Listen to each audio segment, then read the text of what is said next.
Hello class, Dr. Rossler here with podcast 1A. Before I get started, just a reminder that I teach Intellectual Heritage 1 and 2 during the semester, and during the first 2 weeks especially, I like to, combine the courses to a certain degree where we're doing relatively the same type of exercises, but we're not using the same texts. So in this introductory podcast, in this one and the one next week, I will be referencing texts that for each class you're not going to read. So just keep in mind for IH1, you're just reading the parable of the cave, and for IH2, you're just reading Truth and Lie in an Extra Moral Sense. The reason I like to do them together is that you can see the continuity between IH1 and IH2.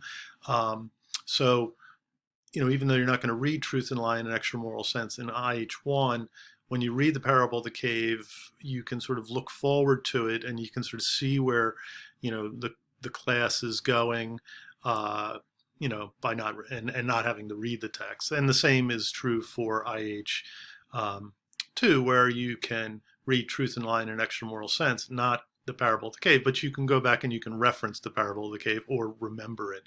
Okay, so I just find it a very convenient way to sort of, get this class started, which in many ways is a type of impossible class, and it's a useful tool. Okay, so the question is why. Before I get to that, sorry.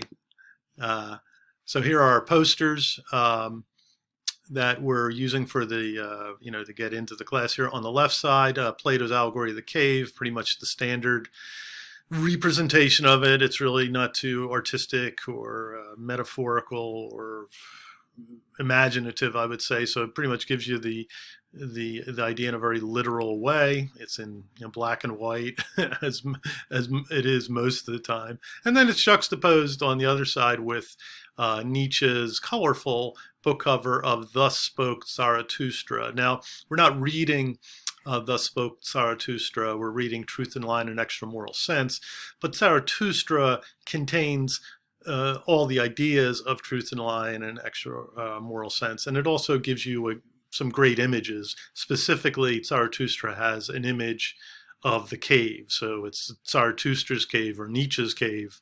And it's very handy to reference that to Plato's cave or Socrates' cave. Anyway, but we're not reading Thus Spoke Zarathustra. Just make sure you read the Truth and Lie text. But it was a handy image, so I put it together, right? So I'll reference these posters as we go along in the podcast.